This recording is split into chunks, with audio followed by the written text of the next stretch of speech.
Les vraies voix Sud Radio, 18h-20h, Cécile de Ménibus, Philippe David. Top qui est là. C'est Madame de Ménibus. Bonjour Madame de Ménibus. Je peux rentrer? Ah ben bien sûr. Eh ben, bien sûr. La porte vous est grande ouverte. Oh, la vous êtes trop mère sympa. Noël qui arrive. C'est comme chez vous. La mère tape dur, Noël. Là, Ouais, non, c'est vous pas- n'êtes c'est pas pas ta dur. Je sens que l'esprit de Noël s'est emparé de vous. Vous vous trouvez étrangement gentil, Si c'est- étrangement tendre. Enfin, ça va pas durer. Si c'est la mère Noël tape dur, c'est logique Ah, de non, se faire mais- enguirlander. Moi, je vous dis, oh, c'est pas Elle est mal. bien, elle est pas mal. Ah, Elle est t'as pas les mal. boules, hein? Oui. Oh là là, non mais cette émission, ça sent le sapin.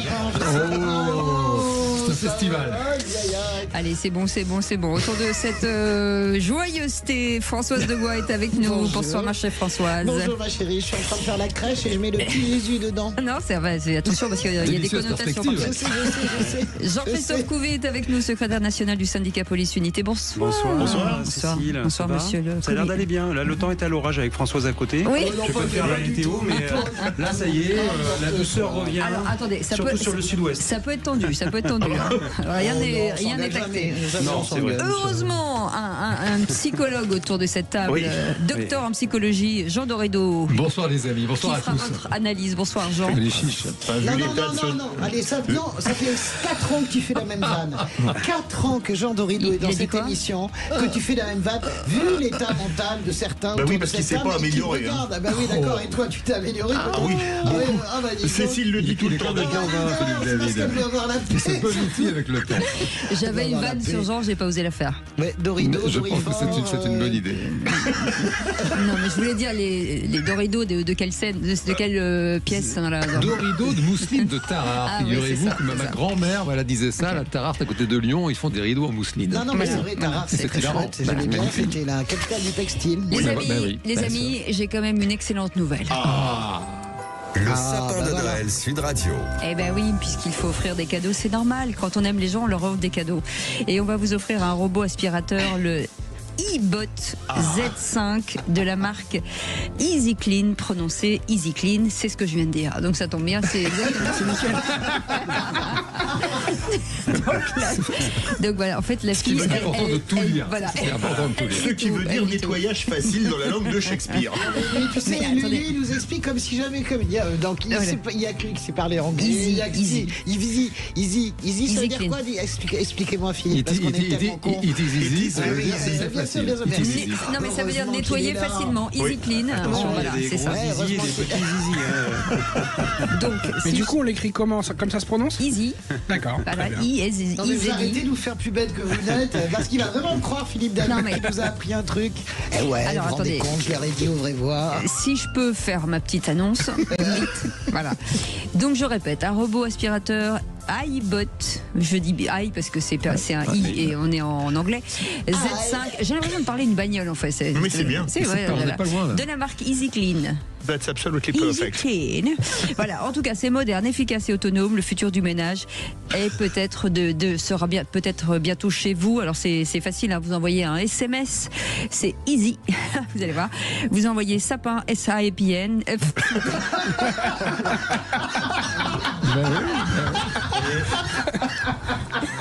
Mais ça va pas. On l'a vu. Qu'est-ce qui se passe? Là, vous envoyez sapin, voilà, comme ça se prononce. Voilà, vous l'envoyez au 7 20 18 et je ne bois pas d'alcool, hein, heureusement. 7 20 18 et on sera très heureux de vous avoir à l'antenne, bien entendu, puisque vous serez tiré au sort. Donc vite, envoyez ce petit SMS à notre amie Aude, elle sera très heureuse, en tout cas, de vous accueillir à l'antenne. Allez, soyez les bienvenus. Allez, on passe au sommaire directement de cette émission avec la présidente du Conseil italien, Giorgia Meloni, et le président Emmanuel Macron. Donc se sont mis d'accord sur la nécessité d'un report du vote définitif sur l'accord commercial entre l'Union européenne et les pays du Mercosur. Et on vous pose cette question, Mercosur, doit-on protéger à tout prix notre souveraineté alimentaire? Vous dites oui à 99% et moi je dis oui et il faut mettre prêt à aller au clash. Et puis un président sur tous les fronts, puisqu'il est à Marseille pour l'instant. Il a décidé d'alourdir l'amende de 200 à 500 euros pour les consommateurs de drogue. Et on vous pose cette question, 500 euros d'amende aux consommateurs de drogue, c'est trop? pas assez, raisonnable. Eh bien, vous trouvez à 71% que ce n'est pas assez. Vous voulez réagir? Le 0826 300 300. Et moi, pour une fois, je vais être d'accord avec Macron. 500 €, ça me paraît bien. Ah voilà, tout de suite, en tout cas, bienvenue, c'est le grand débat du jour.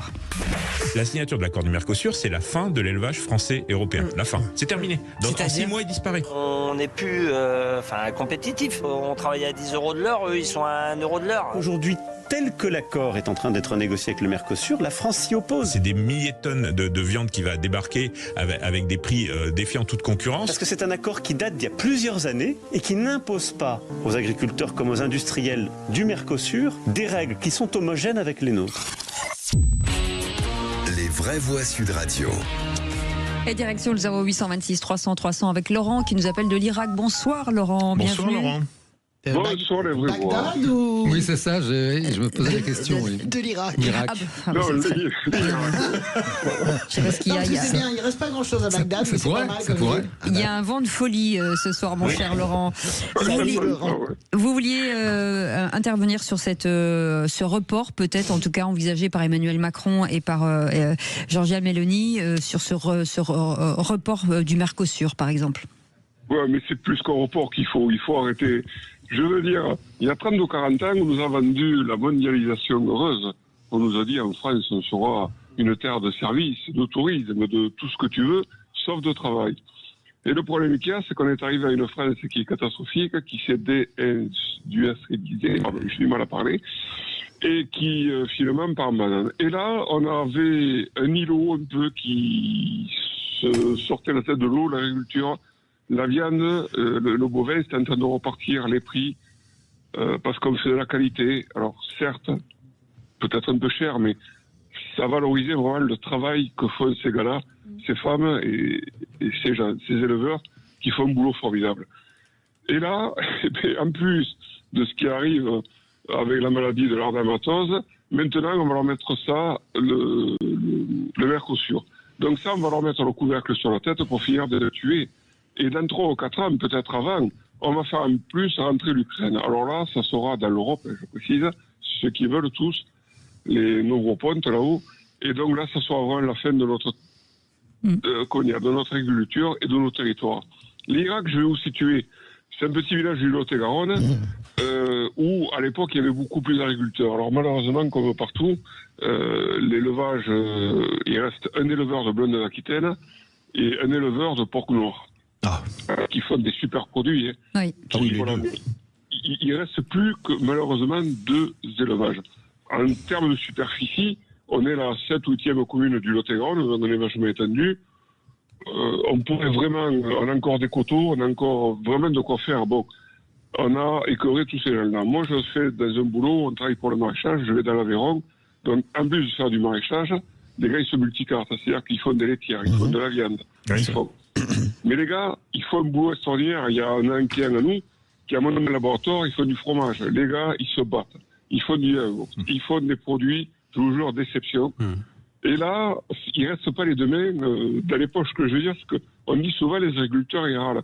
Ouais, ils râlent, parce que les mecs, ils en ont vraiment plein les bottes. Parce que et en fonction de ce qu'ils vivent, par rapport à ce qu'ils vivent, je trouve qu'ils râlent pas beaucoup quand même. Ils sont gentils, parce que je vous garantis qu'on a vraiment, mais je crois qu'on a un peuple aussi qui est docile, je vais vous dire en français, parce que avec tout ce qu'on nous fait subir, alors après, dans le monde employé, dans tout ça, je peux vous dire que ça fait longtemps qu'il y aurait dû avoir des têtes qui seraient tombées, parce que ça devient... Moi, je suis vraiment d'une tristesse, je dis, alors moi, j'écoute que Sud Radio, c'est comme ça. Merci, mais je dis, j'ai beaucoup roulé et je vous ai écouté toute la journée. Et le soir, j'ai découché, donc je dormais en dessous de Peyorade.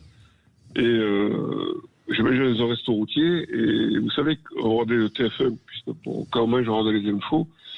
Et bon, ça discute beaucoup dans les routiers, voilà, comme dans tout, c'est comme Michel. Et quand il y a eu vous savez, le reportage sur l'Ariège, il y a eu un silence cathédral.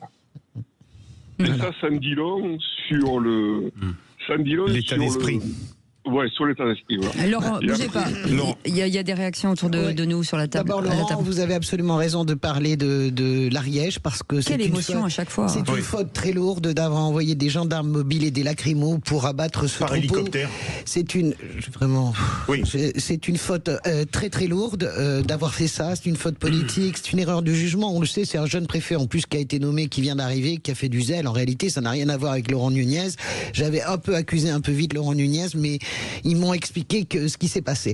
Donc ça, c'est le premier point. Sur le Mercosur, vous savez, dès hier soir, ce matin j'en ai parlé dans l'édito, mais dès hier soir, on sentait que cette fameuse minorité de blocage introuvable, elle était en train d'être trouvée grâce à Giorgia Meloni et à l'entente Giorgia Meloni-Emmanuel Macron. Ça veut dire que c'est crucial, et vous avez raison de le dire, le vote au Conseil de l'Europe, évidemment, il va être très serré, mais aujourd'hui, la France n'est plus seule. Il y a l'Italie, ce qui est vraiment l'atout de points. Si ça bascule avec l'Italie, il y a la Pologne, il y a l'Autriche, il y a l'Irlande, il y a la Hongrie. Donc, la minorité de blocage est quasiment là. Il faut repousser à minima ce Mercosur, sinon on met un feu et on rentre dans une crise dont on ne connaîtrait pas la suite. Allez, Laurent, merci en tout cas d'avoir participé à cette émission. On revient dans un instant. Si comme Laurent, vous voulez témoigner, vous êtes les bienvenus. 0826 300 300 avec Jean-Christophe Couvi, avec Philippe David, Jean Dorido et Françoise de Gouap, bien entendu. On sera ravis de vous accueillir juste à 19h30. Sud Radio. Sud Radio, parlons vrai. Parlons vrai. Sud Radio. Parlons vrai. Les vraies voix Sud Radio. 18h-20h, Cécile de Ménibus, Philippe David. Ou Philippe David, Cécile de Ménibus, hein, c'est peu importe le sens. Oui, absolument. Moi, je préfère dans ce sens-là. Mais c'est le sens de l'histoire, comme disait Karl Marx. Non, c'est par ordre alphabétique, Philippe. Bah oui, c'est C, et vous, c'est quoi déjà? C'est Cécile, mais c'est bizarre. Pourquoi vous dites que vous êtes derrière en ordre alphabétique? Mais elle a pris pour les prénoms. Le C. Ah oui, d'accord, tu penses bien qu'elle sait. Ah oui, elle est maligne, pas folle. C'est pas David ou de Ménibus. Normalement, c'est lui qui est devant. Enfin, je veux pas le défendre parce qu'il est indéfendable, mais quand... C'est vrai, il est indéfendable. Merci. En même temps, il a rien fait, donc c'est pas la peine de le défendre. C'est vrai qu'il a rien fait. Allez, les amis, on revient sur cet éventuel, en tout cas, report, ce que souhaiterait Giorgia Meloni et Emmanuel Macron sur le Mercosur, avec ce numéro de téléphone, le 0826 300 300. Roland, bonsoir. Bonsoir. Bonsoir Cécile, bonsoir Philippe. Roland, ne bougez pas. Petit tour de table pour nos vraies voix qui n'ont pas parlé pour l'instant. Jean-Christophe Couvi sur ce report éventuel du Mercosur. Écoutez, moi je pense que ça va dans le bon sens parce que franchement, samedi dernier, là, j'étais avec un agriculteur en Vendée et lui me disait, aujourd'hui, il y a 50% des poulets qu'on consomme en France qui viennent de l'Ukraine et du Brésil. Bah oui. Quand on voit qu'il y a quelques semaines, au Brésil, il y avait la COP30 où on était là pour parler de l'environnement, du social, de la gouvernance, etc., de la finance propre, et qu'en même temps, tous les jours, on détruit des stades entiers d'arbres, tout ça pour élever des vaches aux hormones, avec des poulets aux hormones. Oui. Si l'avenir de nos enfants, c'est de manger des poulets congelés qui arrivent du Brésil, dans les chicken et compagnie, là, des trucs dégueulasses à pas cher, mais dans ces cas-là, allez-y, mais moi, c'est pas ma vision des choses. Et ben justement, Roland voulait réagir là-dessus. Bonsoir, Roland. Bonsoir. Oui, évidemment, moi je pense que par rapport à l'accord du Mercosur, il ne faut pas être sur un report. Clairement, il faut être sur un abandon. Et ce qui s'est passé avec la dermatose, en fait, c'est le feu qui a mis aux poudres. Ça fait des années qu'on se fout de la gueule des agriculteurs. Ça fait des années qu'on leur impose des normes et encore des normes. Vous avez des agriculteurs qui crèvent la gueule ouverte. Vous avez des agriculteurs qui se dégagent 0 € de salaire. Et on leur dit quoi? On leur dit, non mais attendez, on va avoir du poulet du Brésil ou de l'Argentine, non pas qu'il ne soit pas comestible, c'est pas ce que je dis, mais avec bien moins de normes que vous. Donc, à un prix, bien sûr, défiant toute concurrence. Mais pardonnez-moi, c'est se foutre de la gueule du monde. Ah oui, c'est scandaleux surtout. Mais c'est scandaleux. Mais vous voulez que je vous dise, l'Union européenne... Mais ce qui me rend dingue, Roland, quand je vous écoute, et tous autour de la table, c'est que ce qu'on dit là, ça fait combien d'années qu'on en parle, en fait? Combien d'années? Et à quel moment un ministre de l'Agriculture a dit stop, on arrête? Jean Dorido, restez avec nous, Roland. Non, c'est vraiment, le Mercosur, c'est vraiment ce que cette Europe à 27 peut produire de pire en réalité. C'est-à-dire qu'on a vu notre industrie se faire flinguer avec cette mondialisation à tout crin. On a perdu nos plus beaux fleurons industriels industrielle et technologique. Et là, il nous reste quand même cette agriculture avec un niveau de qualité qui vraiment dans le monde fait partie des toutes premières, des toutes meilleures. Et on est vraiment là, on est à la porte de quelque chose d'absolument catastrophique. Et c'est un fait qu'il faut au moins obtenir le recul, parce que ça laisse le temps de s'organiser. C'est un serpent de mer, ça fait 25 ans que ça dure cette histoire, et qu'on puisse s'organiser et protéger nos agriculteurs. Moi, ce qui me fait très peur, c'est que ce report, s'il a lieu, parce que le vote n'a pas encore eu lieu, soit juste un gain de temps, histoire que la crise de la DNC s'apaise, et puis après, on fera les choses. C'est déjà arrivé plusieurs fois, pas que pour les agriculteurs, où on endort tout le monde. Donc, attendez, je peux terminer comme j'ai encore rien dit. Oui, pardon. Donc la question qui se pose, c'est est-ce qu'on n'est pas en train d'enfumer une fois de plus ces agriculteurs? Mais surtout, moi je ne suis pas pour un report, je suis pour un arrêt total, puisque la concurrence est totalement déloyale. Ou alors, faut faire de l'OGM en France, faut permettre la viande aux hormones, mais moi j'ai pas envie. Alors, juste un mot, Philippe. Et après, on retourne voir Roland. Juste une seconde pour dire à Philippe, là, je pense que l'affaire est tellement grave qu'il faut, moi, bien sûr que je suis pour l'annulation et m'opposer à ce traité, mais déjà, si on gagne le report, comme dit Cécile, on reprend la main et de l'oxygène. Et deuxième point, la seule solution, c'est de sortir désormais l'agriculture des traités d'échange internationaux. Il faut sortir l'agriculture, on peut pas échanger de l'agriculture avec des machines-outils et des limousines, c'est pas possible. Même sur l'industrie, c'est pas net. De toute façon, l'industrie française n'a pas grand-chose à gagner avec le Mercosur. Mais elle en gagne un peu. C'est-à-dire que quand on fait le tableau à la fin, ça gagne un petit plus. Sur le papier. Sur le papier. Il faut sortir l'agriculture des traités, c'est tout. Roland, vous entendez ce qui se passe autour de la table? C'est plutôt, ça va dans le sens de ce que vous souhaitiez, non? Oui, ça va dans le sens de ce que je souhaite, mais malheureusement, moi, je ne me fais pas de film. Je sais très bien que cet accord, que ce Mercosur va avoir lieu, parce que voyez-vous, Cécile, je n'accorde aucun crédit à la parole du président de la République. C'est un président de la République qui a été européiste plus. C'est un président de la République qui, avec ses prédécesseurs, ont délégué la souveraineté économique, la souveraineté alimentaire à l'Union européenne. Pensez-vous que Ursula von der Leyen, qui, à ce que je sache, n'est pas une élue, mais présidente de la Commission, qui n'a été bien sûr élue par personne, va dans son petit bureau de Bruxelles décider. On décide de tout. On a une Europe complètement technocratique qui se fiche éperdument de... c'est sûr qu'ils ont d'autres enjeux que nous. Ça, c'est clair. On peut pas trop laisser dire ça non plus. Parce que... Ils ont d'autres enjeux que nous, mais moi, c'est vraiment quelque chose qui m'attriste, parce que voyez-vous, s'il n'y a pas d'agriculteurs, mais clairement, on ne mange plus. On ne mange plus. Et quand les agriculteurs... Et la colère qui monte, j'entends Sébastien Lecornu qui dit on va faire des annonces. Mais les agriculteurs, ils veulent plus d'annonces. Ils en ont marre. Ils en ont eu depuis Gabriel Attal. Bougez pas, Roland, parce que là j'ai l'impression que Françoise a des trucs à dire. Non, j'ai des trucs à dire. C'est qu'on peut pas, d'abord sur la techno, c'est toujours le mantra, les technos, etc. D'abord, von der Leyen, elle peut pas aller signer toute seule pour la première fois, elle peut pas aller paraffer si elle n'a pas le vote politique. C'est pour ça que le combat, il est là, il est en seringue. Ça se joue jeudi et vendredi. Si elle n'a pas le mandat, c'est-à-dire si l'Allemagne et l'Espagne l'emportent, et les pays du Nord sur la France, l'Italie et la Pologne, etc. Et si on arrive à bloquer, elle peut pas aller signer. Donc il y a à un moment donné une décision politique. Et deuxièmement, il faut pas être injuste avec l'Europe. La seule politique agricole commune, c'est la politique agricole. La PAC, et on peut dire ce qu'on veut de la PAC, de la politique agricole commune, qui est la seule politique véritablement commune européenne. Eh bien, la PAC, elle a fait aussi survivre notre agriculture et l'excellence. Donc moi, il faut quand même le discours apocalyptique, etc. L'Europe a, grâce à la PAC, c'est des combats. Oui, mais peut-être, mais on continue à leur casser les jambes, François. Je suis d'accord, mais sur le Mercosur, mais la PAC soutient, la PAC a été un peu verdie, la PAC s'améliore, la PAC n'a pas baissé, et elle n'a pas baissé pour la France. Philippe. Non, mais la PAC a quand même été globalement revue par rapport à il y a 20 ou 30 ans. Alors, le monde a évolué, on me dira très bien, mais il y a quand même une chose, les grands bénéficiaires de la PAC, c'est les gros céréaliers. Non, c'est pas vrai, ça. Les petits producteurs bovins, ils touchent rien de la PAC, ou presque. Ça fait 15 ans qu'on est sur ce rééquilibrage. Alors moi, je veux bien qu'on répète toujours les mêmes choses, bien sûr que... Il faut. Si c'est vrai, il faut. Mais ça n'est pas vrai. Ça n'est pas vrai. Mais bien sûr, parce que c'est au prorata. Ne criez pas. Bien sûr, mais le prorata a été changé justement pour rééquilibrer, que ce soit la PAC 2010-2015, 2015-2020. Certes, maintenant peut-être pour équilibrer, la PAC au départ, a fait beaucoup de mal quand même. Quand j'étais gamin à la montagne, il y avait des vaches laitières de partout. On avait le lait des Alpes, c'est le meilleur du monde. Là, il n'y a plus une vache qui fait du lait. C'est le résultat de la PAC aussi. On paye des gens pour pas produire. C'est un truc de dingue quand même. Enfin, quand on y pense, c'est-à-dire que la PAC, c'était payer des Français pour ne pas produire, pour favoriser les pays de l'Est. Mais bien sûr que c'est un équilibrage. On se détend. À hauteur d'homme, on peut pas comprendre. Et encore une fois, on a fait l'Europe du fric avant de faire l'Europe des hommes. Et tout simplement. Et là, aujourd'hui, on en paye le prix parce que on est de moins en moins pro-européens, parce que justement, on comprend plus la politique européenne. Non, mais les gens sont très européens.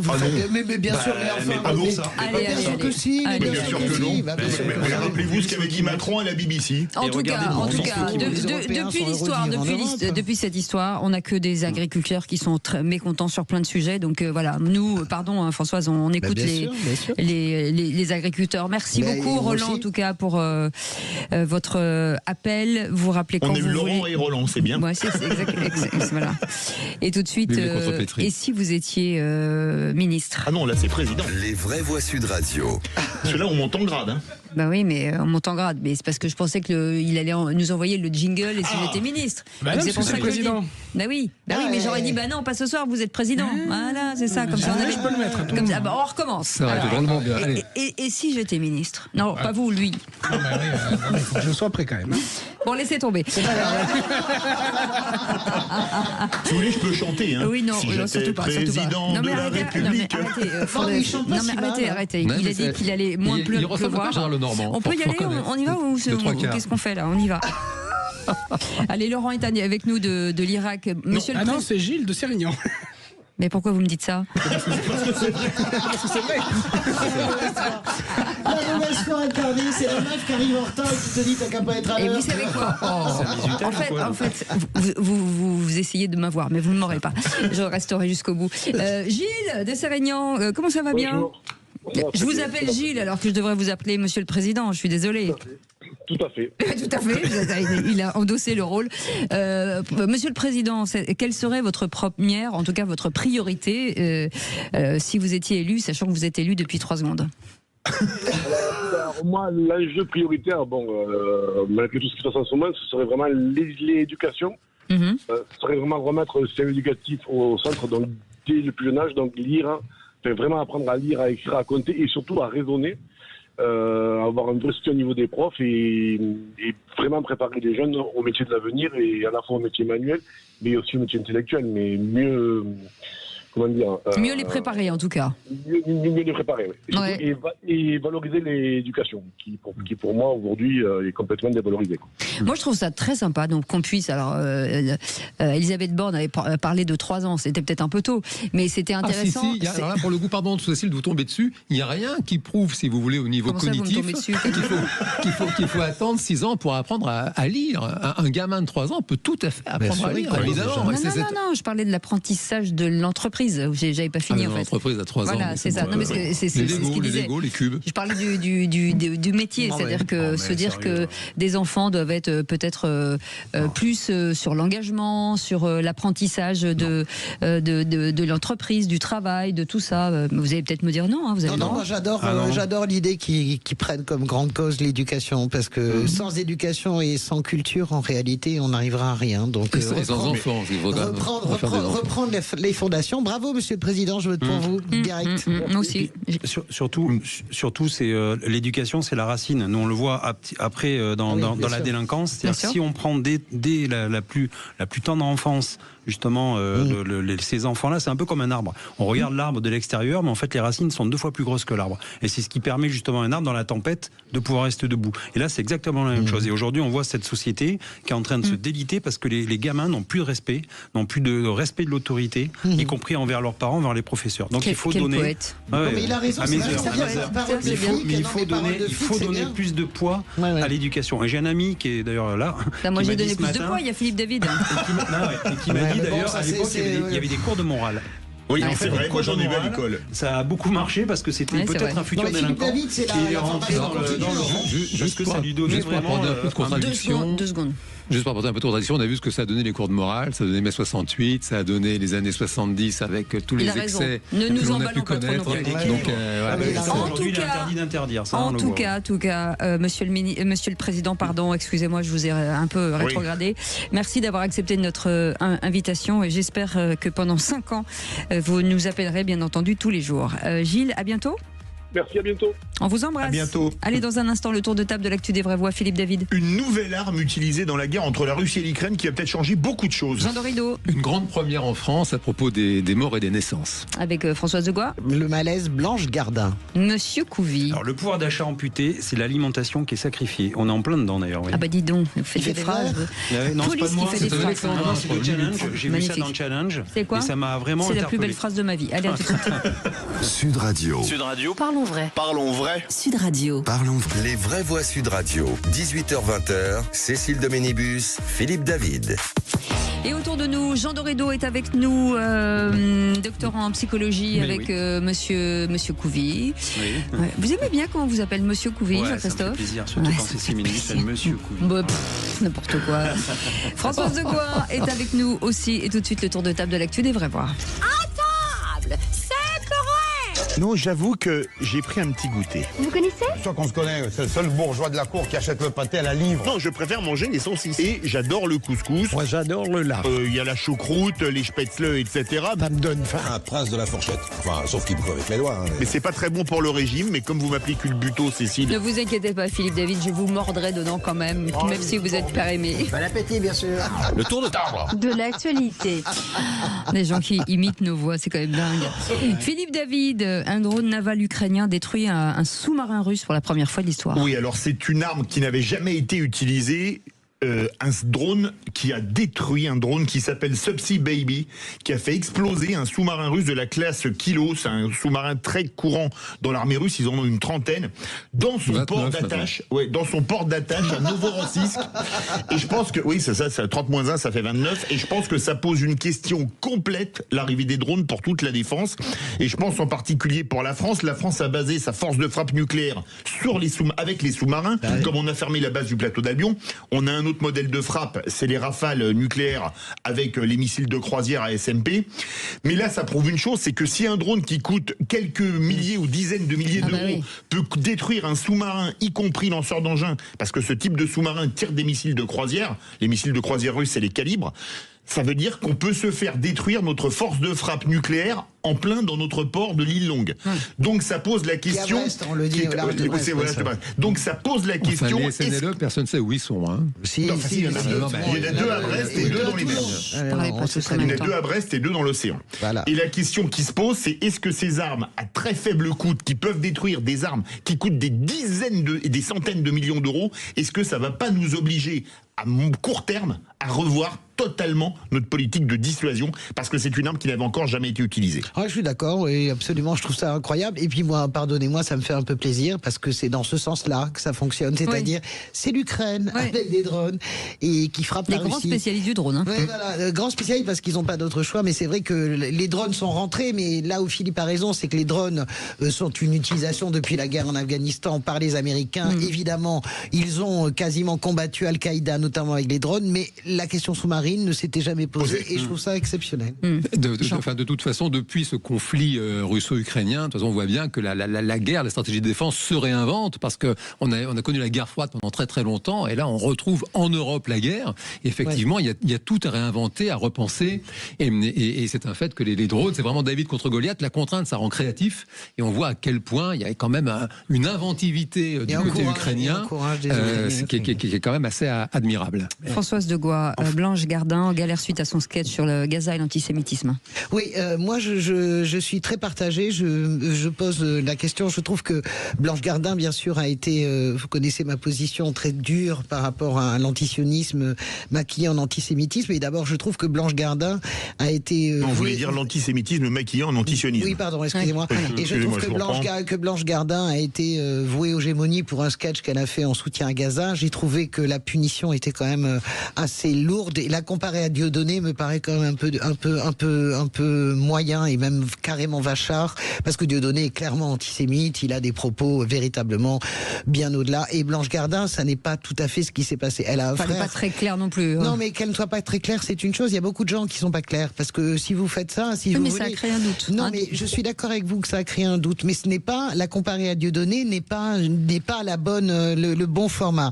Et de l'autre côté, elle me crée un malaise parce qu'elle a donné une interview à Daniel Schneiderman qui laisse penser que elle est empêchée de travailler. Donc on se demande bien qu'est-ce qu'il y a derrière ce elle, qui sont ces ils qui l'empêchent de travailler. Il y a un côté très pervers là-dessus dans le questionnement de Schneiderman.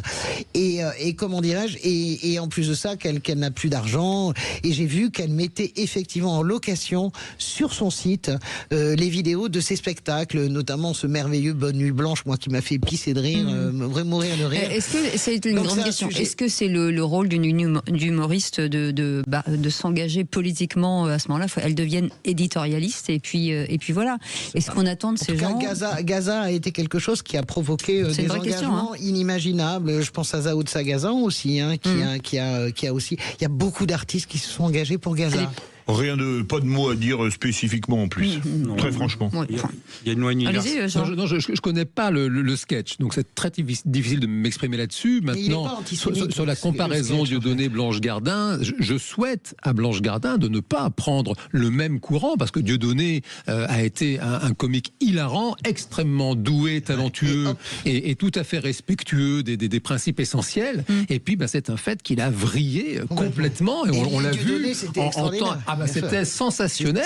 À l'époque, Elie Moon, et puis même après, vraiment, il était très fort. Et puis, on l'a vu vriller, on l'a vu comme ça dériver dans des territoires vraiment terribles et sinistres. Et du coup, j'espère que Blanche Gardin ne prend pas le même courant. Je souhaite de tout mon cœur. Elle a fait pas mal de maladresse quand même. C'est compliqué. Et puis elle a son frère, surtout, qui est un très très grand militant radical de la cause palestinienne, qui est maître de conférence à la Sorbonne. Donc tout ça a beaucoup joué. Il faut faire attention. Voilà. Allez, j'ai appris qu'il y a une loi universelle qui s'appelle la loi de cause à effet. Et qu'effectivement, la vie, c'est comme un balancier. C'est-à-dire que vous faites quelque chose et à un moment donné, vous reprenez le retour dans la figure. Après, vous faites penser, qu'est-ce que j'ai fait de mal? Attendez, j'ai fait une connerie ou pas? Il faut se poser la question. Parce qu'un jour ou l'autre, effectivement, on fait des choses, mais derrière, le karma. Ça crée, c'est le karma. Voilà, après, le karma, c'est pas que négatif. Je suis un peu comme Philippe David, je ne vais pas m'étendre dessus. Elle a fait des choix, maintenant, il faut les assumer. Et puis, un sujet très important aussi, ce que vous voulez porter, Jean-Christophe Couvi, c'est la baisse du pouvoir d'achat, donc les Français sacrifient l'alimentation. Oui, parce que je suis tombé sur un article sur Challenge de la semaine dernière et ça m'a interpellé. Le pouvoir d'achat en France qui est amputé, forcément, ça implique une alimentation où on dépense moins d'argent dans l'alimentation. Donc, par exemple, le troisième trimestre, le taux de croissance est de 0,5% en augmentation et le pouvoir d'achat des ménages a baissé de 0,3%. Et en fait, ça c'est dû parce que c'est au moindre versement de prestations sociales, notamment avec la réforme de l'assurance chômage de cet été.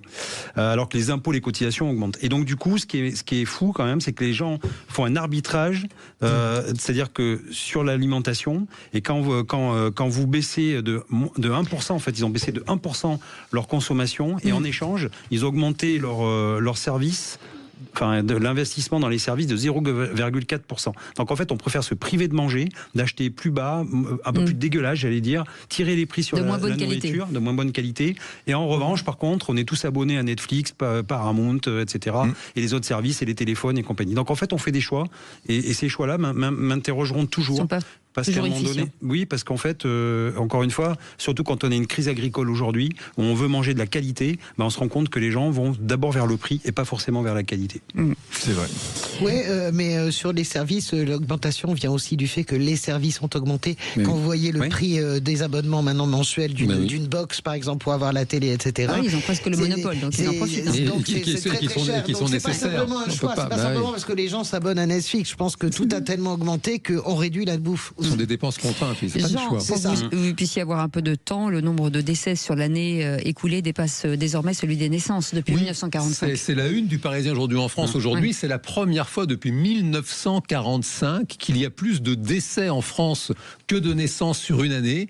Et c'est assez dramatique parce que il y a beaucoup d'auditeurs et d'auditrices qui ont envie que la France retrouve sa grandeur.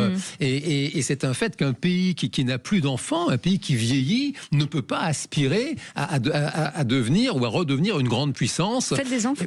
Mais il faut faire des enfants. Écoutez, je m'y emploie, je fais de mon mieux. Vous savez ce qu'on dit, je peux pas être partout, Cécile. Je fais ce que je peux. Maintenant, c'est un fait qu'il y a moins de désir d'enfant. Il y a aussi un sujet autour de l'infertilité. Vous savez qu'il y a un couple sur 4 qui aimerait avoir des enfants, qui ne peut pas en avoir, et c'est valable aussi bien chez les femmes que chez les hommes. Et là, ça pose des questions sur tous ces perturbateurs, je vais y arriver, endocriniens, et sur ce mystère finalement d'une population qui est moins fertile. Et puis, sans faire d'analyse trop rapide, ça dit quelque chose du moral des Français. Quand on ne fait plus d'enfants, c'est que on est vraiment une population, et c'est un fait, on le sait en France, assez déprimée, et on ne peut souhaiter que les choses s'arrangent. Je suis entièrement d'accord. Un pays qui ne fait plus d'enfants est un pays qui meurt. Et c'est quand même extraordinaire, parce qu'on nous dit qu'il faut baisser l'âge de la retraite, mais si on n'a pas les enfants d'aujourd'hui pour payer les cotisations demain, ça n'a plus marché. Je dis que la France, les 2 plus vieux pays au monde, c'est l'Italie et le Japon. Les 2 pays les plus vieillissants au monde, Italie et Japon. Ils sont pas mal aussi. Mais en tout cas, et nous sommes en train de rejoindre vraiment ce truc. Et pourquoi, par exemple, Giorgia Meloni fait une politique où elle a, comment dirais-je, régularisé 450 000, non, pas nataliste, 500 000 ou 600 000 personnes qui viennent travailler, parce que aussi l'immigration, et ça sert à ça aussi. Ça sert à renouveler un pays. 30 secondes. Déjà, il faut une politique de natalité, chose qu'on fait pas. Il y a aussi l'immobilier. Aujourd'hui, comment voulez-vous élever des enfants quand vous vivez dans des placards à balai? Donc en fait, vous pouvez pas vous projeter non plus. Donc il faut relancer l'immobilier. Pression financière terrible. C'est les finances. Il faut desserrer. Vous savez quoi? Il faut tout remettre à plat et repartir à zéro. Non mais il faut tout remettre à plat. Effectivement, les retraites, c'est la table des mortalités, la table des natalités. Et forcément, quand on est déficitaire en natalité, à un moment donné, on aura un problème sur les retraites. En tout cas, l'immigration font partie de ce qui fait relance la vie d'une nation. Non, faites des enfants déjà. Faites des enfants, ensuite on verra. L'info en plus. Dans un instant. Mais non, pas du tout. Non, mais pas pour ceci, mais je vois que ça grince là. Non, mais moi j'ai envie. Non, pas du tout. J'ai envie que les gens en France soient heureux et fassent des enfants. Voilà, je trouve que c'est bien aussi. Dans un instant, l'info en plus, on va revenir sur cette information incroyable, puisque le PSG a donc été condamné à verser 61 millions d'euros à Kylian Mbappé. On en parle dans un instant. À tout de suite. Sud Radio. Sud Radio. Parlons vrai. Parlons vrai. Sud Radio. Parlons vraie voix Sud Radio. 18h-20h, Cécile Doménibus, Philippe David. Philippe David, ça va? Très bien. Voilà. On a qui autour de la table?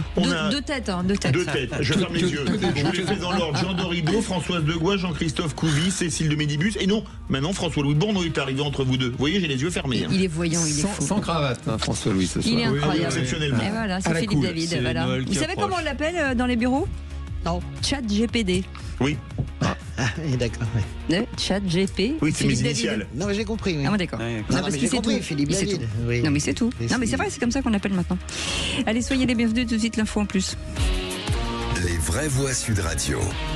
Qu'est-ce qu'il est sérieux avec ses petites lunettes? Il fait plaisir à voir. Non, c'est bien. Je redonne un salut. Écoutez. Et donc, le PSG a été donc condamné à verser 61 millions d'euros à Kylian Mbappé. Le Conseil des prud'hommes de Paris a rendu son jugement ce mardi 16 décembre. Le PSG doit effectivement verser 61 millions d'euros à Kylian Mbappé, correspondant à des salaires impayés et des bonus non versés. Louis-Marie Valin, vous êtes avec nous, vous êtes consultant sportif. Bonsoir. Bonsoir. Alors, concrètement, c'est pas vraiment une surprise juridique non plus. C'est une somme extraordinaire, mais on parle pas d'une surprise juridique, si? Non, absolument pas. On savait que le PSG était en faute depuis le début, vu qu'ils n'ont pas versé les salaires dus. Donc, concrètement, on se doutait bien que les prud'hommes iraient dans le sens de Kylian Mbappé, dans le sens où les promesses orales de Kylian Mbappé de ne pas partir gratuite ne considèrent pas une pièce juridique suffisante pour justifier le fait qu'on ne le paye pas. Est-ce que le club pourrait faire appel ? Bien sûr, ils ont encore l'opportunité de faire appel. Alors, est-ce qu'ils le feront ? On n'en est pas encore sûr, parce que est-ce que le vrai objectif du PSG était de gagner cette affaire ? On n'en est pas sûr. Ah oui. Et donc, s'ils partaient en appel, ils pourraient perdre encore plus, c'est ça que vous dites ? C'est difficile à dire. Je pense que finalement, ils ont obtenu ce qu'ils voulaient, à savoir la discréditation de Mbappé face aux supporters en termes d'image. Après, ce qu'ils gagnent, ce qu'ils perdent financièrement, est-ce que c'est vraiment la question à doigt ? J'en suis pas certain. En tout cas, ce qui est sûr, c'est que ce qu'on a évité ce soir, c'est que le contrat de Mbappé ait été requalifié en CDI, ce qui aurait été un vrai problème pour le football international. Ah bah heureusement, parce que les contrats de footballeurs ou d'entraîneurs, ce ne sont que des CDD. Il y a jamais eu de CDI, je crois. Exactement. En fait, justement, le football est bâti sur cette bulle économique qu'on appelle la bulle des transferts, quelque part. Et donc, si demain, on ne pouvait plus valoriser ces joueurs en revendant leurs contrats, ça serait un vrai problème, notamment pour les clubs français qui ont bâti tout leur modèle économique sur la formation et donc la revente de ces jeunes pousses qui leur apportent beaucoup d'argent. Alors, cela dit, je crois qu'il y a aussi une autre affaire et dans laquelle le PSG réclame de l'argent à Mbappé aussi, non ? Oui, mais là, on était dans un bluff juridique global, à mon avis. Concrètement, ils ont allumé un contre-feu pour essayer de minimiser les demandes de Kylian Mbappé. Je crois que tout cela n'était pas très très sérieux, pour être honnête. D'accord. Jean-Christophe Couy. Non, bon, voilà, moi, effectivement, 61 millions d'euros, surtout juste avant, quand on parlait des problèmes des Français à boucler les fins de mois, c'est vrai que ça paraît extraordinaire. Et par contre, j'attends une réaction des pourfendeurs de capitaines d'industrie. Vous savez, on critique les chefs d'entreprise parce que, justement, ils gagnent de l'argent. Alors, je critique pas Mbappé, mais quand je vois le nombre d'argent, je me dis, tiens, une taxe Zuckman pour les footballeurs millionnaires, ma foi, ça serait une belle aide aussi. Voilà. Non, mais moi, il y a une question qui se pose, parce que cette affaire, elle était gagnée d'avance, puisque c'était des primes non payées. Donc, le PSG n'a aucun intérêt à faire appel, parce qu'en appel, il a 9 chances sur 10, et même plutôt 99 chances sur 100 de perdre. En fait, ça va même plus loin que ça. C'est même pas les primes qu'ils n'ont pas payées. Ils ont payé les primes, mais ils ont retenu ces 2 derniers ou 3 derniers mois de salaire de mémoire. Oui, en plus. Donc, ils se sont mis doublement en faute. Mais ce que je vous expliquais, c'est que ce que voulait gagner le PSG, c'est pas tant ces derniers salaires que gagner la bataille médiatique. Et aujourd'hui, ils ont gagné. Parce que la réalité, c'est qu'Mbappé est détesté par une grande partie des supporters du PSG, alors qu'il a été une grande légende pour eux. Et c'est ça qu'ils ont gagné le PSG. Ils ont gagné la bataille de l'image contre Mbappé. Mbappé a beaucoup perdu en termes d'image dans cette histoire. Et pour le PSG, c'est tout bonus. Ils sont pas à 50 millions près. Je suis assez d'accord avec ce que vous dites sur l'image cassée de Kylian Mbappé. En gros, c'est le chat noir qui s'en va, et parce qu'il s'en va, le PSG peut enfin gagner la Ligue des Champions. Enfin, je veux dire, c'est quasiment dramatique. Enfin, c'est diabolique pour Kylian Mbappé. Ils ont fait du Neymar, Messi, Mbappé et Sergio Ramos, et ils gagnent la Ligue des Champions. Les autres, on n'en parle pas. C'était lui l'enfant chéri, et l'enfant chéri qui repart au Real, et ça redevient le chat noir parce que le Real n'a jamais en fait aussi mal joué. Je ne sais pas ce que vous en pensez, vous, en tant que spécialiste du milieu. En fait, pour le PSG, le timing a été absolument formidable. Si le départ de Mbappé avait provoqué une crise sportive, forcément, ils auraient été affaiblis. Les dirigeants auraient été affaiblis. Or là, effectivement, Kylian Mbappé s'en va et ils gagnent ce qu'ils n'ont jamais réussi à gagner dans toute leur histoire, avec une équipe sans star, justement. Et du coup, ils pouvaient taper encore plus fort sur Mbappé. L'individualisme, l'égoïsme. Je pense que c'est très lié, mais de toute façon, c'est très lié. De toute façon, je pense que Enrique avec Mbappé n'aurait pas pu faire la même équipe. Je ne sais pas ce que vous en pensez. La question, c'est est-ce que c'est pas vrai ? D'accord. Par rapport à... c'est ce que je viens de dire, ouais. Voilà, je pense est-ce que Mbappé n'est pas vraiment comme ça ? On ne sait pas en fait. Moi, ce que je constate pour avoir joué au rugby quand même dans plusieurs équipes, c'est que quand on construit un collectif et qu'effectivement on enlève les stars et on redonne justement l'ADN au collectif, tout le monde a la même importance et qu'on fluidifie le jeu et qu'il n'y a plus une personne, mais en fait on supprime un problème. Et le problème derrière, c'est que vous êtes champion. Donc après, est-ce que ça donne pas raison non plus au staff du PSG en se séparant d'Mbappé ? Moi je dis ça, je suis néophyte. Après, s'il était malin, moi je le dis, je prendrais une grosse partie de la somme et j'enverrai à une association en disant, vous savez quoi, je vous laisse l'argent et là, hop, ça change de bord. Comme quoi. C'est d'accord. En termes de com, ce serait Louis-Marie Galin. Vous êtes d'accord avec ça ? Effectivement, il aurait un moyen intelligent, c'est une très bonne proposition. Après, pour revenir sur ce que vous disiez, c'est toujours facile de refaire l'histoire après, surtout dans le sport. La réalité, c'est qu'il y a de nombreuses occasions où Kylian Mbappé a sauvé le PSG, a porté cette équipe pendant des années. Il ne faut pas être non plus amnésique et ingrat envers ce joueur qui peut-être, à force d'être laissé seul dans une équipe médiocre qui correspondait pas forcément à ses qualités, s'est retrouvé à être décrédibilisé. Mais la réalité, c'est qu'il a été le meilleur joueur du PSG pendant 5 ans. Juste un mot, justement, Louis-Marie Françoise, Louis-Marie Valin, on est aussi tous responsables. On l'a porté au nu pendant des années, des années. Il pouvait faire connerie sur connerie, tout le monde disait, c'est pas grave, c'est Mbappé. Donc on est tous responsables. Beaucoup de conneries non plus. Faut remettre les choses en place. Non, mais on doit absolument tout passer. Il en a pas fait tant que ça. Non, mais Cécile a raison, son tempérament, ses coups d'orgueil, etc. Tout allait bien, tout était merveilleux, même quand il avait des moins bien. Merci en tout cas, merci d'avoir accepté notre invitation, hein, Louis-Marie Valin. Vous êtes consultant sportif et bien entendu on vous rappellera parce que c'est intéressant en tout cas de parler avec vous. Dans un instant, le coup de gueule de Philippe David. Génial, grâce aux nouvelles taxes, les Français vont pouvoir de moins en moins soigner. Eh bien, on en parle dans quelques instants. Et dans quelques instants, vous savez de quoi on parle ? Eh ben, de votre argent. Après avoir parlé de celui de Kylian Mbappé, c'est tout de suite, mais avec Thomas Binet. Et on se retrouve juste après, à tout de suite. Trade République, la banque pour mieux dépenser, épargner et investir présente. Sud Radio, les incontournables de l'argent. Thomas Binet. Bienvenue dans ce nouvel épisode d'Oser investir, les incontournables de l'argent. Je suis accompagné ce soir de Mathias Bassino, directeur des marchés européens de la néobanque Trade République. Bonsoir Mathias. Bonsoir Thomas, bonsoir à tous. Mathias, je vous propose qu'on parle de crédit ce soir. Oui. Parce que c'est quand même un sujet pour beaucoup de Français. Vous êtes peut-être propriétaire d'un appartement ou d'une maison. Et puis vous vous demandez, est-ce que c'est le moment de renégocier mon crédit ? Alors c'est pour les prochains jours, c'est pour l'année prochaine, c'est pour 2026. Mais en fait c'est déjà demain, c'est déjà tout de suite. Est-ce qu'il faut renégocier ? Alors, ça dépend du contexte. Donc on peut faire un petit point rapide sur le contexte des crédits immobiliers. Donc il y a eu une forte hausse des coûts des crédits immobiliers après la crise du Covid, puisque pour faire face à l'inflation, les pouvoirs publics, la Banque centrale, a augmenté les taux directeurs. Les gens le savent peu, mais les taux directeurs de la Banque centrale, c'est le prix de l'argent, et en fait, ça impacte directement les crédits immobiliers, puisque les banques ont une formule de calcul qui dépend, entre autres, du taux directeur. Depuis 2022-2023, en Europe, c'est pas le cas aux États-Unis, mais en Europe, les taux directeurs ont baissé. Et on s'attendait tous à ce qu'en 2025, les taux de crédit immobilier en France baissent fortement, ce que les professionnels évidemment du secteur attendaient impatiemment. Néanmoins, nos difficultés en termes de finances publiques ont fait qu'en France, ce qui n'est pas le cas dans toute l'Europe, mais en France, malheureusement, les taux d'intérêt ont un peu remonté. Et voilà, ça s'explique par le fait que la dette française coûte plus cher aujourd'hui, malheureusement. Alors, vous venez de poser le cadre général. Oui. On va rentrer dans les cas particuliers, c'est-à-dire le cas de chacun. Oui. La question que quelqu'un ou des personnes qui nous écoutent ce soir doivent se poser, c'est est-ce qu'il faut que je renégocie ? Est-ce que je suis dans la bonne situation pour le faire ? Bref, aidez-les, justement. Comment savoir ? Alors, on peut donner peut-être 3 critères. Le premier, c'est la situation financière de chacun. C'est-à-dire, votre crédit, est-ce qu'il en reste beaucoup à rembourser ?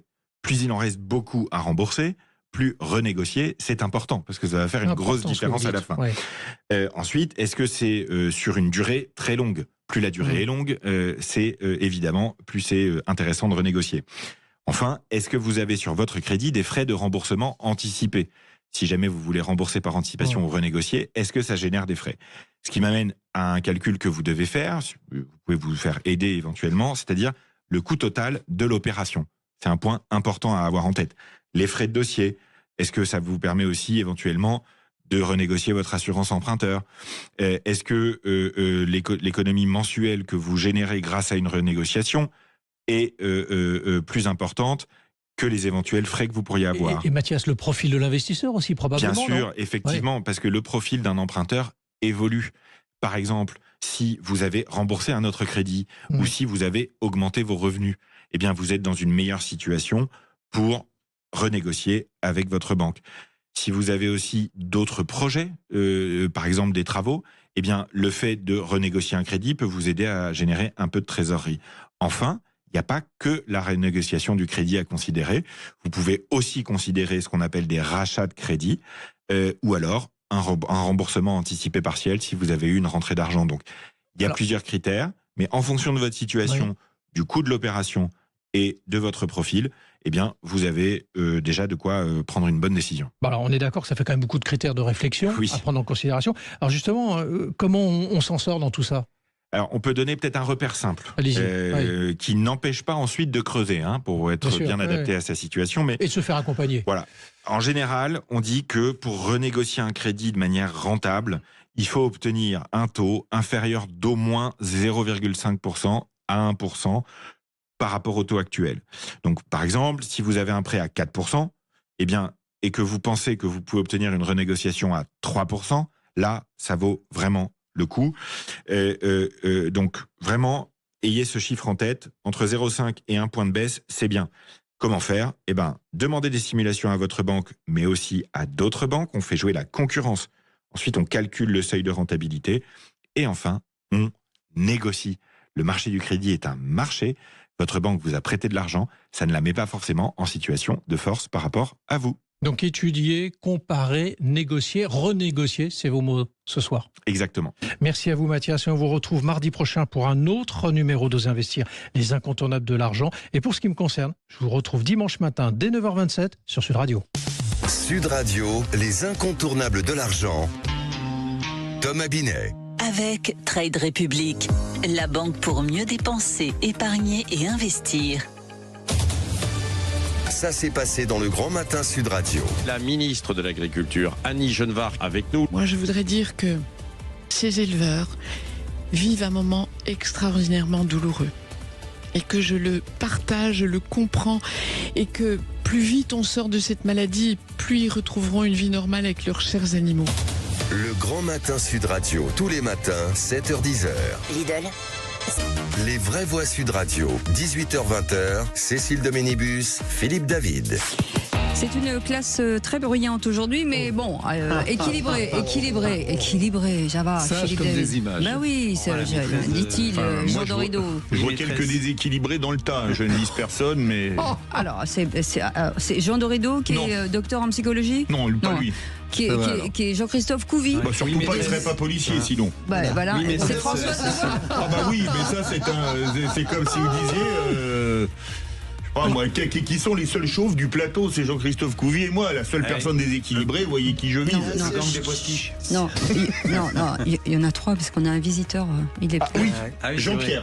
Il n'a pas de cheveux. Bah, il y a 3 chauves. L'intelligence règne dans ce studio, la preuve. C'est ça. On dit que les hommes chauves ont plus de testostérone. C'est vrai. Jean, excusez-nous. Non, mais c'est vrai. Il paraît que c'est pas si vrai que ça en fin du compte. Parce que j'ai reçu un monsieur qui était spécialiste des implants capillaires l'autre jour. Il m'a fait tout un exposé sur le sujet. Vous êtes psychologue, pas endocrinologue. Merci. Ça va être incroyable. Et on va finir par qui est la plus grosse. Un concours de kiki. C'est ça, c'est un concours. Calmez-vous, écoutez cette douce musique. Le sapin de Noël Sud Radio. Voilà, c'est ça. Tout de suite, la musique de Noël, ça détend tout le monde. Voilà, puisqu'on va vous offrir un cadeau. Et c'est. Alors attention, c'est un très bel objet, puisque c'est un robot aspirateur iBot Z5 de la marque Easy Clean. Donc c'est-à-dire qu'avec votre portable, il va faire le ménage alors que vous serez assis dans votre canapé. Alors ça, c'est une bonne nouvelle quand même. Et on dit merci qui? Merci Sud Radio, j'ai envie de dire. Et merci surtout Easy Clean. Et vous allez voir, c'est moderne, efficace, autonome. Le futur du ménage, c'est déjà chez vous. En tout cas, j'espère. Alors, pour le gagner, vous allez envoyer un SMS, SAPIN. Vous allez l'envoyer au 7 20 18. Et qui c'est qui va venir? C'est Easy Clean. Voilà, chez vous. Et c'est offert par Sud Radio. Voilà, c'est comme ça, c'est fait, c'est clair. C'est bonheur. On vous prend à l'antenne, vous faites le cri de la joie. Faites-moi un cri de la joie, Françoise. Yes! Ah ouais, bon, ok. Philippe? Ouais! Et avec vous? Youpi! Ouais, voilà. C'est vraiment les vrais scouts, c'est le côté scout. Youkadi. Non mais excusez-nous. On prend du temps à chercher des cadeaux, à faire plaisir aux gens, et en résultat c'est youpi, voilà, c'est ça. You know what, I'm happy. On est blasé. Youpai. C'est plus anglophone. Bon, c'est pareil. Allez, soyez les bienvenus tout de suite, c'est le coup de gueule de Philippe David. Les vraies voix Sud Radio. Le coup de gueule de Philippe David. Comme d'habitude, je vais remettre le clocher au milieu du village et même de 34 875 villages qui vont du plus petit village de France à la capitale. Pourquoi 34 875 villages? Parce que tous les habitants de tous ces villages sont concernés par ce qui relève bel et bien, à mon avis, d'un authentique scandale. Oui, un scandale, comme disait feu Georges Marchais, qui concerne tout le monde puisqu'il s'agit de l'augmentation. Un scandale, El Kabash, qui concerne tout le monde puisqu'il s'agit de l'augmentation des cotisations aux mutuelles. En effet, ces cotisations vont augmenter de 4,3% pour les contrats individuels à 4,57% pour les contrats collectifs en 2026, selon une enquête de la Mutualité française. Une augmentation bien plus forte que l'inflation, puisque puisque celle-ci est prévue à 1% en 2025. Mais une augmentation qui revient régulièrement, puisque les cotisations avaient déjà augmenté de 6% en 2025, après 8,1% en 2024. Faites le calcul, les mutuelles ont augmenté de près de 20% en 3 ans. Mais en analysant de plus près la situation, ce n'est pas parce que les mutuelles privées vont se gaver sur leur dos de leurs cotisants. La preuve, la rentabilité nette des mutuelles en 2023 a été de 3,4% des cotisations, ce qui n'en fait pas un secteur d'activité extrêmement rentable. Une hausse due en grande partie à une taxation exceptionnelle des complémentaires santé intégrée dans le budget de la sécurité sociale. Le montant de la taxe atteignant le chiffre faramineux, accrochez-vous bien, d'1 milliard d'euros. Une taxe qui s'ajoutera aux nombreuses taxes, multiples et variées, déjà existantes. Le niveau de celle-ci pour les mutuelles en France allant dépasser les 16% quand elles sont de 2% en Italie. Pourtant, de l'autre côté des Alpes, nous sommes matraqués par la sécurité sociale et par les mutuelles pour être de moins en moins bien remboursés. Regardez le reste à charge pour les lunettes et pour les dents, qu'on ne peut pas éviter. Ainsi, l'État rembourse de moins en moins, tout en faisant payer de plus en plus de cotisations à ceux qui travaillent, tout en taxant de plus en plus les mutuelles, qui coûtent de facto de plus en plus cher. Et à l'arrivée, de moins en moins de gens peuvent se soigner, à commencer par les bas salaires qui n'ont pas la CMU. Et après, on s'étonne que les postes les moins payés ne trouvent pas preneur. Oui, et heureusement, parce que ça fait partie des horreurs qui n'ont pas pu être nettoyées dans le budget de la sécurité sociale. Mais heureusement que, par exemple, le dégel des pensions a été acté. Heureusement que le dégel des minima sociaux a été acté, parce que là, vous aviez la double peine. C'est-à-dire que vous aviez les pensions de retraite gelées et l'augmentation des mutuelles. Donc, effectivement, c'est très difficile, mais ne comparez pas avec l'Italie, s'il vous plaît. Le taux de taxe, on peut le pas comparer. Non, mais vous pouvez le comparer autant que vous voulez. C'est autant comparer des chèvres et des choux. C'est-à-dire que vous ne connaissez absolument pas le remboursement en Italie, c'est bien moins élevé que ici. Pour les lunettes, ça peut pas être moins. Mais je vous parle des soins courants. 3 centimes par verre, 3 centimes par monture. Non, mais je vous parle des soins courants. Ce n'est pas du tout. Le système de la sécurité sociale française est unique au monde et il faut le préserver. C'est quand même dégoûtant cette augmentation. Franchement, c'est vraiment. Je n'osais pas dire le mot. Parce que c'est quand même. Attendez, Monsieur Mutuel est avec nous. C'est quand même toujours les mêmes qui payent. C'est clair. C'est tous les Jean-Christophe Couvi. Non, mais les mutuelles, en fait, alors attention, parce qu'on dit mutuelle, il y a aussi l'assurantiel. Parce que les mutuelles, elles ont bon dos. C'est pas que les mutuelles, c'est les assurances, justement pour la complémentaire santé. Voilà, la complémentaire santé, la protection collective. Le problème aussi, c'est qu'on a une population vieillissante. On a une population qui a besoin de plus en plus de soins. Ça coûte aussi très cher. Et en fait, on est dans le care, entre guillemets, c'est-à-dire prendre soin des autres. Donc forcément, c'est un prix. Mais là où je suis d'accord, c'est qu'on s'est battu aussi pour pour ne pas geler justement les retraites. Parce que dans ces cas-là, vous ne pouvez pas perdre partout. Et donc, du coup, vous dégelez, entre guillemets, les retraites, vous les mettez sur le taux d'inflation.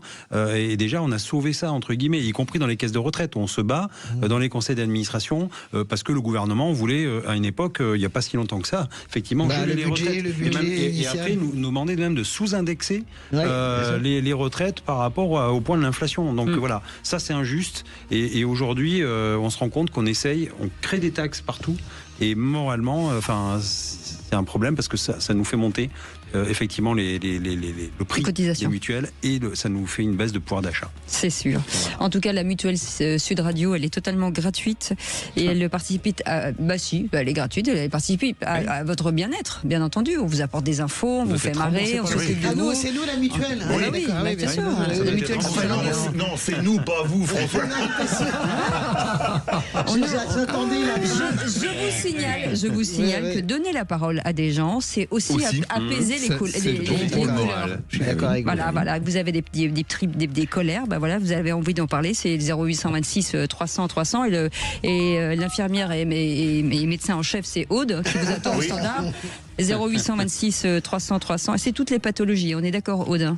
Oui, elle dit oui, voilà, c'est ça. Vous n'hésitez pas, on sera ravis de vous accueillir. En tout cas, ça fait du bien de parler, de s'exprimer.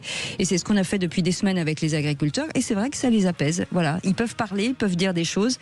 Et quand on nous empêche de parler, ça crée des problèmes. C'est pas le docteur en psychologie qui me dit. Je bois vos paroles, ma chère Cécile. J'adore ça. Allez, vous restez avec nous. On revient dans quelques instants. On reviendra sur ce déplacement ce mardi à Marseille d'Emmanuel Macron qui a annoncé le doublement de l'amende forfaitaire des consommateurs consommateurs de drogue, un peu plus du doublement, puisqu'on est passé de 200 à 500. Absolument, et vous pose cette question. 500 € d'amende aux consommateurs de drogue. Est-ce que c'est 500 trop, €, Maryse. Oui, trop, pas assez, raisonnable, et vous dites... Pour 500 €. C'est tout à fait pas assez pour 68% des auditeurs des Vraies Voix. Vous voulez réagir, Maryse? Le 0826 300 300. 500 €, à tout de suite. Sud Radio. Sud Radio. Parlons vrai. Parlons vrai. Sud Radio. Les Vraies Voix Sud Radio. 18h-20h. Cécile Doménibus, Philippe David.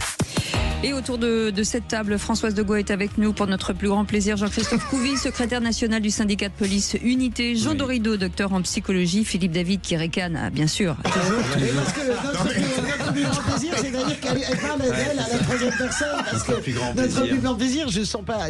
Elle parle d'elle. Oui. Moi, le nous royal, bien sûr, je comprends. Moi, je suis là pour non, mais quand Philippe David parle, rigole, après c'est ou une porte qui s'ouvre mal, ou c'est Philippe David. Donc dans les deux cas. Bon, bref, tout ça pour dire que on revient sur ce déplacement à Marseille avec Emmanuel Macron qui alourdit donc l'amende de 200 à 500 € pour les consommateurs de drogue. On en parle tout de suite. Comme je vous le disais, se droguer c'est mal. Il ne faut pas vous droguer. C'est de la délinquance, oui, j'ose le dire. Et vous fumez, monsieur. Comment tu sais que c'est de la drogue, toi? Les Vraies Voix Sud Radio. Et puis Françoise de Gaulle, où je vais demander aux policiers tout de suite, ouais, Jean-Christophe Couvi, le fait de plus que doubler cette amende forfaitaire à l'encontre des consommateurs de drogue, est-ce que ça va mener à quelque chose vraiment? Est-ce que ça va dissuader certains? En fait, le nerf de la guerre, c'est le taux de recouvrement. C'est-à-dire que vous pouvez mettre 1 000 €, 10 000 €, 50 000 €. Si derrière, vous ne mettez pas les moyens pour prendre l'argent, justement, dans les poches et se faire verser réellement, le taux de recouvrement, il est entre 40 et 50% pour les amendes forfaitaires délictuelles. Donc, ça veut dire qu'il y en a 1 sur 2 qui ne paye pas son amende. Donc, en fait, c'est là-dessus qu'il va falloir mettre la pression. Après, ça veut dire aussi que quand on met des amendes pour de la drogue, quelque part, on commence à dépénalisation du cannabis. Voilà, parce que ça veut dire qu'on accepte le fait que les gens se droguent, alors on leur met une amende. Il faut effectivement taper au portefeuille. L'idée, c'est que ça puisse nous enlever des procédures. C'est pour ça qu'au départ, ça avait été fait, parce qu'en fait, on était noyés sous les procédures pour des petites boulettes de shit, etc. Mais il y a aussi des endroits, il faut se le dire, où il y a une parade, c'est-à-dire que les narcos vont rembourser. Ils font des remboursements aux personnes qui se font prendre par les policiers. Quand vous sortez d'un point de deal et vous faites choper par la police, derrière, on sait que vous allez avoir un virement, entre guillemets, pour vous rembourser l'amende. Et on vous pose cette question, 500 € d'amende pour les consommateurs de drogue, c'est trop, pas assez, raisonnable? Eh bien, vous dites que c'est pas assez à 68%, la majorité des 2/3. Vous voulez réagir, le 0826 300 300. Françoise ou Jean? Parce qu'il va compléter, parce qu'on se regarde depuis tout à l'heure. On se regarde tout à l'heure avec des mines dubitatives. Moi, vraiment, la pénalisation des consommateurs, c'est exactement comme la prostitution. Ça ne sert à rien. Ça n'a aucun intérêt. Alors d'abord, par rapport à ce que dit l'ami Jean-Christophe, alors là, bien sûr, sur le taux de recouvrement, et puis en réalité, vous savez, moi, par exemple, je suis une addictée de la clope. Moi, je ne prends pas de drogue, mais par contre, ma drogue à moi, c'est la clope. Même si vous mettez le paquet à 25 balles, à 30 balles, à 40 balles, je trouverai toujours les moyens d'acheter mes cigarettes. Donc, c'est complètement con. Je parle vraiment du fond du cœur. Cette idée de pénaliser le client est absolument stupide. Elle est démago et elle sert à rien. Alors, pour emboîter le pas à Françoise, effectivement, je vais vraiment... Est-ce que c'est pas vous qui êtes stupide en vous rendant malade, Françoise? Non, mais on est con comme des balais, effectivement. Faut surtout pas dire ça, parce que c'est une dépendance. Donc la dépendance, justement, l'intelligence, la volonté n'a rien à voir avec ça. Et c'est un fait, effectivement, pénaliser le client, ça ne marche pas. C'est vrai qu'on a vu ça avec la prostitution. Le client est pénalisé en France, ça n'a absolument, d'abord, très peu appliqué. Et puis ça n'a rien changé au proxénétisme, au trafic d'êtres humains. C'est encore pire sur la sauvagerie du proxénétisme. Exactement. Donc les pauvres femmes exploitées ont été obligées de s'isoler encore plus. Elles sont encore plus en insécurité. Et c'est effectivement de la démagogie. De pénaliser le client. Le narcotrafic, il faut taper les trafiquants au portefeuille. C'est l'argent. Même la prise de produits, pardon de le rappeler, ça pousse comme du chien dent, la drogue. Il y en a, mais il y en a en veux-tu, en voilà. Donc même le produit peut saisir des tonnes de produits. Attendez, est-ce qu'on peut faire parler de... C'est sur l'argent des narcotrafiquants. Ok, on a compris. Pèse des milliards. C'est là qu'il faut taper le trafic. Vous l'avez déjà dit. Je m'adresse aux psychologues. C'est 40% de schizophrènes prennent du cannabis et l'entrée dans la schizophrénie, c'est le cannabis. Non, ça scientifiquement pas établi. Non. Allez, les amis, si vous parlez tous en même temps, l'auditeur ne comprend rien. Et moi non plus. Donc on dit fumer du cannabis, allez-y. Surtout pas, c'est prohibé. Voilà, mais non, mais c'est pas prohibé, c'est que les pays où le cannabis a été légalisé, c'est là, c'est toujours le gros truc autour. Bon, par exemple, les États-Unis. Les États-Unis, on s'est rendu compte que les taxes, en fait, pour $1 de taxes, ça coûtait $4,50 en hospitalisation. Oui, pour la collectivité. Moi, sur l'État de Washington, ça marche très bien. Le Portugal marche très bien sur la dépénalisation. Non, mais sérieusement, mais écoutez, s'il vous plaît, j'ai pas encore exprimé mon point de vue. Moi, je ne suis pas d'accord avec vous. Je pense que c'est totalement normal de taper au portefeuille les consommateurs. Pourquoi ? Parce que c'est illégal. D'accord ? Donc, pour aller chercher les milliards des gros bonnets, ils sont dans des paradis fiscaux, ils sont dans des narco-États, etc. Donc, c'est beaucoup plus difficile d'aller les chercher. Parce que, pour une fois, je vais être d'accord... Ça peut pas faire de mal. Pour une fois, je vais être d'accord avec Dupond-Moretti, quand il disait que ceux qui se fument un petit pétard le samedi soir, ils avaient le sang des gamins qui tombaient sous les rafales de Kalash. Désolé de le dire, il avait totalement raison. Ceux qui utilisent des portables, ils ont le sang des Ouïghours qui sont payés 20%, 20 centimes le train. Ceux qui... Non mais écoute, on peut continuer. Ceux qui achètent des diamants, ils ont le sang des employés des mines de diamants. Je vous rappelle un truc, c'est qu'un téléphone portable... Excusez-moi, vous n'allez pas comparer un téléphone portable et un rail de coke ou un diamant. Parce que l'un c'est légal, l'autre c'est illégal. Françoise, oui, ce que vous dites, c'est n'importe quoi. Mais c'est vous qui racontez n'importe quoi. Mais on va pas comparer la drogue et un téléphone portable. Non, vous ne pouvez pas comparer ça, Françoise. C'est pas ce que je veux vous expliquer. On a Eric en ligne. Il va dire que ce que dit Françoise est stupéfiant. Et quand on parle de dépénaliser le shit, je vous rappelle qu'il y a un nombre de drogues tellement large maintenant aujourd'hui que ça va pas servir à grand chose, en tout cas je pense. 0826 300 300, Eric est avec nous, qui nous appelle de Gourdon. Bonsoir Eric. Bonsoir. Ça fait du bien, du calme. Il est bien Eric. Attendez, une seconde de silence. Ah c'est bon, on y va. Merci Eric en tout cas d'avoir accepté, d'avoir appelé le 0826 300 300. Votre avis sur ce sujet? Il manque une solution. La solution, ce serait pour moi l'amende forfaitaire à 500 €, qui pour moi normalement est largement dissuasive, mais au-delà d'un certain type de revenus, on va dire le SMIC malheureusement, il faudrait qu'au-dessus ça soit proportionnel au revenu. Par exemple, notre député, je ne sais plus de quelle région, Adrien Carbat, la main dans le sac. Ça serait peut-être dissuasif un peu plus pour les gens qui sont beaucoup plus à l'aise. Mais vous avez raison, Eric, parce qu'il y a la drogue des aisés sur la coke, tous ces trucs-là qui coûtent effectivement. Ça coûte de moins en moins cher. Tout le monde prend de la cocaïne maintenant. C'est plus du tout une drogue pour les personnes aisées. Ça fait des ravages. Excusez-moi, je n'y connais rien. Non plus. Mais est-ce qu'on peut quand même Non, je suis désolé. Ces termes d'englober tout le monde fait ceci, tout le monde fait cela, ça ne tient qu'à vous, c'est vos paroles. Moi, je suis désolé, dans mon milieu, les gens ne prennent pas de shit ou ça de cocaïne. Ça n'est pas marqué sur la figure. Je peux vous dire que vous seriez surpris. Moi, les personnes qui sont dépendantes viennent me voir. Je peux vous dire, c'est pas marqué dessus. Des personnes de tout niveau, toute classe sociale. Il a raison, c'est pas tout le monde. Ce que vous avez dit, c'est tout le monde. De plus en plus. Non, mais les chiffres sont là. Je me permets de vous couper. Vous avez employé le terme tout le monde. Oui, c'est vrai, c'est une erreur, bien sûr. Tout le monde est concerné. Non, tout le monde est concerné. Pour moi, c'est pas une erreur. Le mot est dit. La banalisation de tout le monde. Je suis désolé. Moi, j'ai 64 ans, j'ai jamais fumé. Je prends mon apéritif comme le bon français. Mais le reste, c'est non.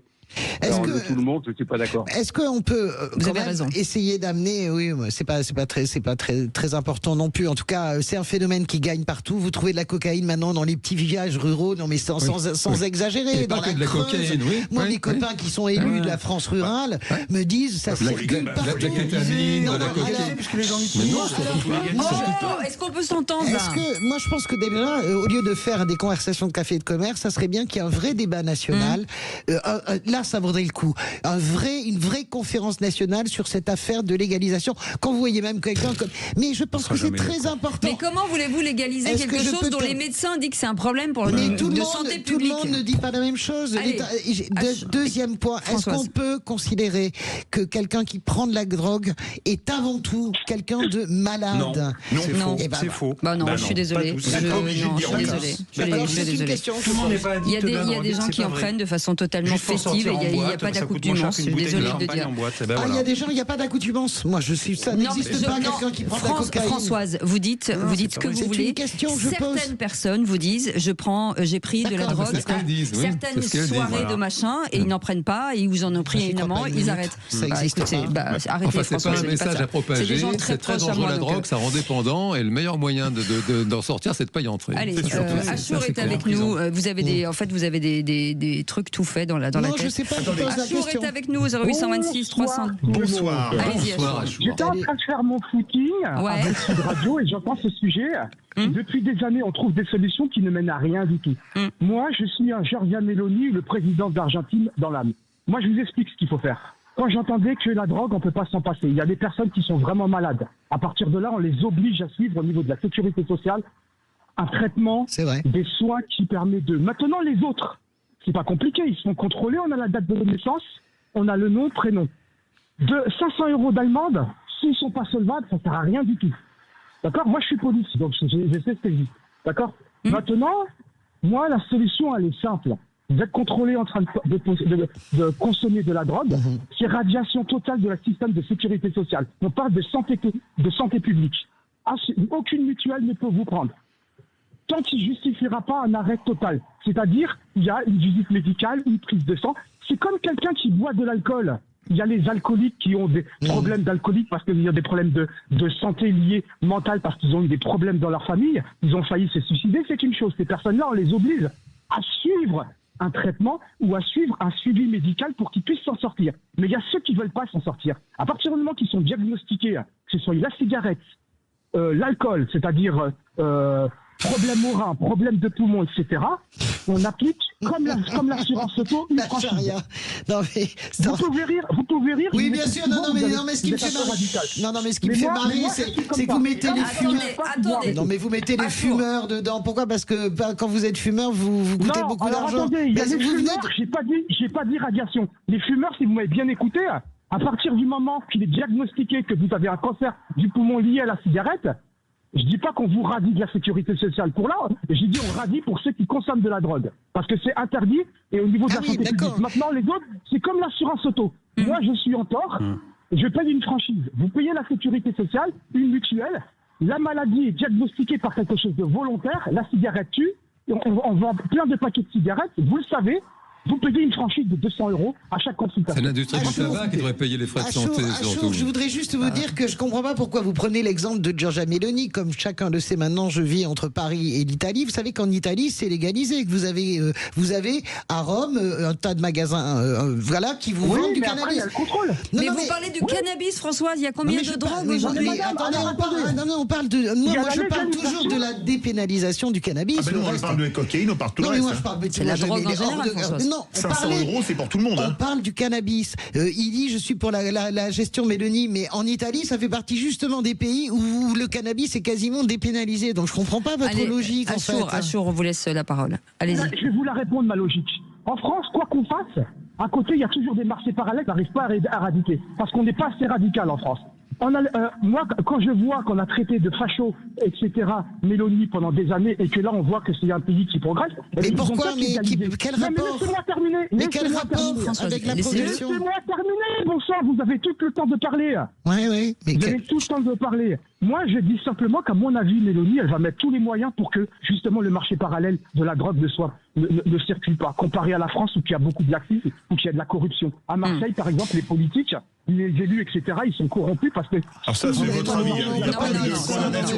Alors maintenant, il y a eu des gens au tribunal qui ont été pris parce qu'ils ont donné des infos à la mafia, mais c'était pas des politiques, c'était des gens au sein du tribunal. Quand il y en a certains qui se battent contre la drogue et puis qu'il y a le frère qui se fait tuer, voilà. On a bien compris que vous étiez sur de la fermeté et voilà, il y a deux choses. Et de la drogue, c'est de la drogue, que ce soit du cannabis ou que ce soit de la coke ou de machin. Et aujourd'hui, de l'azote, ça reste à un moment donné. Voilà. Merci beaucoup Achour, merci beaucoup Eric, en tout cas d'avoir le dernier mot de vous deux, puisque visiblement vous êtes pour que ce soit très très clair, la drogue c'est très toxique, il ne faut pas en prendre, ça rend dépendant, c'est terrible.